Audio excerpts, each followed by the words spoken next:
And when I get really stressed, I notice it gets Yes. considerably worse for hours. And I was Did thinking, they explain why? not really. And I was thinking, have I made myself physically, have I destroyed my gut microbe? I mean, I take your cult to try to help it and all that. I was thinking, have I Hmm. broken myself because of stress from work? I feel your pain with the IBS, and I have had a history of terrible IBS. So, just to explain what's happening there for you, Ian, is that when we are in an acute stress state, so when we see a threat, or then we're experiencing stress, blood pressure's going up, heart rate's increasing, pupils are dilating, Hmm. release of glucose into the blood, so we can deal with a threat that we've got to fight off. There's Okay. insulin resistance, so that sugar stays in your blood. But what happens? So all of these things are happening.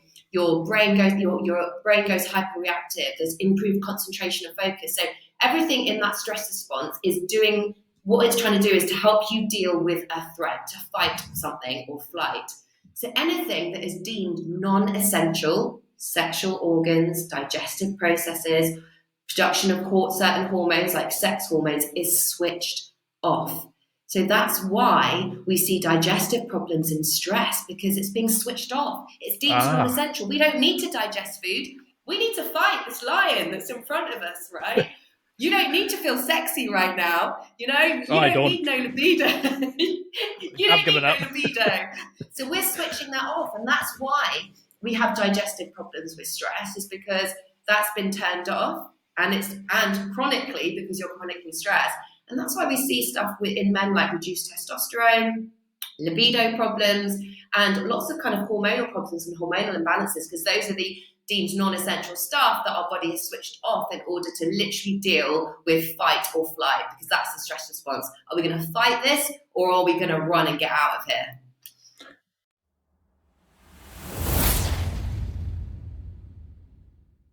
It's time for a quick break.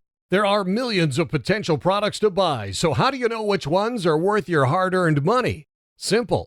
You go to nextlevelguy.com/affiliates and explore those that will transform and improve your life. You'll find deals, listener exclusives, and special offers with some great companies. Recommendations are 100% honest and only on items Ian has tried or believes in. The companies showcased will make you a better man in all areas of your life. Simply go to nextlevelguy.com/affiliates and level up.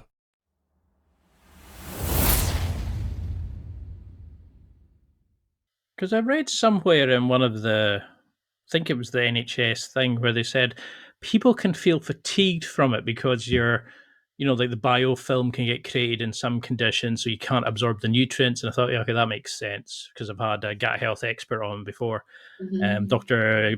Gamoon, like fantastic, interesting guy. But something that was mentioned was that there's a pain receptor in your digestive tract, and it's the same thing that tells your brain that you're in pain. How's that linked between that and your brain? How does stress cause that kind Affect of? your gut. That's an interesting. I'm not sure on the whole pain receptor in your gut, but what I'm very much about is your gut microbiome. Now, your gut microbiome communicates with your brain to tell whether it's happy or not. So, in terms of there being something that communicates with our brain and affects our mental health, your gut microbiome is the most important thing. Now, that is a collection of bugs, 100 trillion bugs, although some research has shown up to 300 trillion, which is, yeast, bacteria, but all a collection of multiple different microbes in your gut.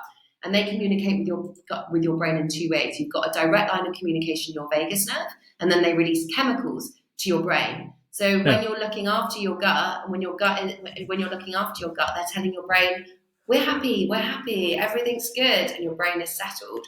But when they're unhappy, then they're releasing chemical messages which are communicating we're under threat, we're not happy. And they have a huge role in the form of the inflammation and how the monitoring of your immune system, which then, as we know, chronic stress is linked with chronic inflammation.